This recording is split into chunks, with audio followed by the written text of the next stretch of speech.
Bonjour à toutes et à tous. J'ai le plaisir de vous retrouver aujourd'hui pour vous faire quelques vidéos. Il y aura les vidéos signe par signe dédiées à cette fête qui est le Vesak qui se déroule le 12 mai, qui est là tout bientôt. Et c'est une période, un moment singulier que le Vesak, puisque c'est les énergies aussi bien de Bouddha que celles de Jésus-Christ qui se connectent à ce moment-là. Donc on va être ensemble pour un moment bien singulier. Alors vous allez voir ensuite dans les vidéos qui correspondront à votre signe que ça bouge beaucoup cette année lors de cette pleine lune qui arrive. Mais j'avais envie de faire une vidéo courte dédiée à Vesak parce que j'ai eu une énergie qui est venue spécifiquement, que vous retrouverez ensuite dans les vidéos qui correspondent à votre signe. Donc je vous invite ensuite à aller voir la playlist qui est dédiée. Mais tout d'abord, je suis Mathieu Lelarge, tarot mage, et sachez que ce sont ici des transmissions que je vous fais de ce qui me vient, de ce qui est là. Ça n'a pas vocation à être la vérité, c'est une transmission qui est toujours ici. Voyez si ça vous parle, si ça fait écho dans votre cœur et prenez ce qui est important pour vous et ce qui fait sens pour vous et le reste, laissez-le. Voilà, c'est la toute première chose et que si vous avez bien sûr des questions à poser au tarot, que vous avez besoin d'être accompagné dans certains moments, eh bien, quand vous cliquez ici en dessous, vous avez toujours de quoi prendre contact afin de pouvoir aller plus loin pour vous-même et être accompagné par les tarots. Voilà, ceci étant dit, si j'en reviens aux énergies de Vesak de ce 12 mai, eh bien, il y a à la fois du chaud et à la fois de l'humide. On est cette année, c'est pas la première, déjà l'an passé, ça avait été déjà comme ça, dans des grands extrêmes qui sont présents ici et qui nous font passer d'un état à un autre, comme si le feu et l'eau venaient à se rencontrer. Et qui nous appelle à être vigilantes et vigilants sur ce qui est en train de se passer. Il y a déjà en ce moment en présence des éléments qui viennent nous mettre en lumière et peut-être nous réunir avec des gens que nous aimons, avec des gens qui nous permettent de prendre de la distance avec nous-mêmes et avec ce que nous avons vécu et ce que nous sommes en train de vivre, ou de pouvoir retraverser un certain nombre d'éléments.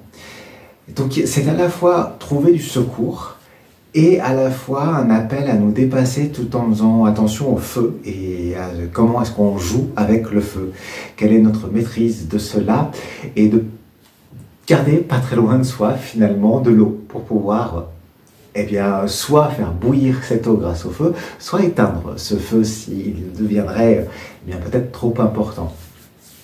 Mais dans tous les cas, il y a comme ça un ensemble qui se présente pour nous avec ce Vesak 2025 qui nous connecte à différents niveaux. Et l'énergie qui est venue, c'est avec les animaux totems, c'est l'énergie de la baleine. C'est pour ça que je voulais faire cet éclairage là-dessus, parce que elle nous connecte à comment est-ce qu'on arrive à plonger tout au fond de nous, ce Vesak, cette pleine lune, à plonger tout au fond de nous, à écouter comment ça vibre. Et comment est-ce qu'on peut retenir notre respiration, combien de temps, non pas pour mourir, mais quelque part, c'est un appel à mourir pour aller renaître, pour aller reprendre un nouveau souffle. Mais c'est cet apprentissage de la privation qui va permettre de redécouvrir à quel point c'est un don, c'est une abondance précieuse que de pouvoir inspirer. Et en même temps, quand on va plonger, vous voyez là, la baleine, elle va descendre dans une certaine profondeur, et puis elle va pouvoir rester tout un temps en fait sous l'eau, soit en nageant, soit en restant en stase, un petit moment parfois, avant de reprendre. Et selon l'énergie, on va pouvoir jaillir de l'eau pour pouvoir retomber dedans, jouer avec, quel que soit en fait le tonnage que je peux avoir. J'ai cette image-là de ces immenses animaux géants qui sont là, ces mammifères géants qui sont là. Et à la fois qui nous amènent et qui nous enseignent à quel point tout est mutation. Et comment est-ce que notre cri, notre voix va être entendue, va être portée à travers l'eau? Et comment est-ce qu'il va y avoir cette capacité pour nous de faire évoluer notre chant, de faire évoluer notre voix et la capacité de notre voix à la fois à être entendue et en même temps à capter comment est-ce que dans les vibrations générales les choses sont en train de changer. Et donc que notre propre voix, et ça vous l'entendez comme vous le voulez, le sens de voix, comment est-ce que eh bien, ma propre vibration, elle va s'adapter à cela, au chant général, et muter elle aussi. Donc, il y a ici, dans ce Vesak, cette puissance de mutation qui est amenée à la fois par l'aspect du Scorpion, puisque la pleine lune sera en Scorpion, tandis que le Vesak se déroule quand le soleil arrive dans le signe du Taureau. Donc, bonne fête, bon anniversaire, mes chers taureaux. Donc voilà, on est dans ce moment-là où, avec le Scorpion, on a cette question de la mort qui est présente, parce que c'est un animal qui peut nous tuer, et d'ailleurs, plus ils sont petits, les scorpions, plus ils sont mortels. Donc ce n'est pas la taille qui compte, hein, n'est-ce pas? Et pour le coup, mais c'est la dangerosité n'a l'air de rien. Donc, jusqu'où on va être prêt à aller danser avec cet aspect danger, parce que la vie est un danger permanent.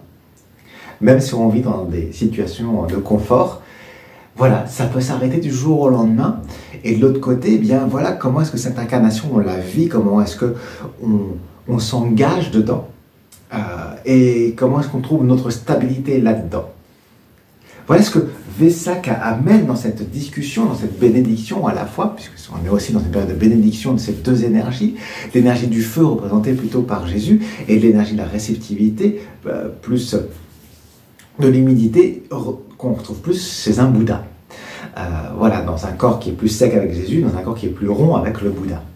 Vous avez compris le principe. Et ces deux énergies qui sont là vont nous apporter cela. Donc on va en parler plus en détail dans les vidéos destinées au signe par signe. Donc n'hésitez pas à me dire ce que vous ressentez, à le partager, bien sûr, à laisser un pouce en l'air, et puis à vous abonner à ce canal, parce que ces partages-là, c'est aussi ainsi qu'ils vivent, qu'ils peuvent vibrer, et qu'ils peuvent vibrer encore plus par votre présence de l'autre côté de la caméra, parce que c'est ainsi que les choses peuvent trouver leur vibration, tel le chant de la baleine, qui est entendu par d'autres baleines à des kilomètres. Donc n'hésitez pas à me dire où est-ce que vous êtes. D'ailleurs, je fais un bonjour tout spécial à mes amis de Belgique. Voilà, donc dites-moi d'où vous m'écoutez. Et puis, je vous dis à tout de suite pour la suite de vos vidéos. Donc, on se retrouve sur mon canal principal, sur la chaîne, pour aller cliquer sur votre propre vidéo qui vous correspond, celle de votre signe. À tout de suite.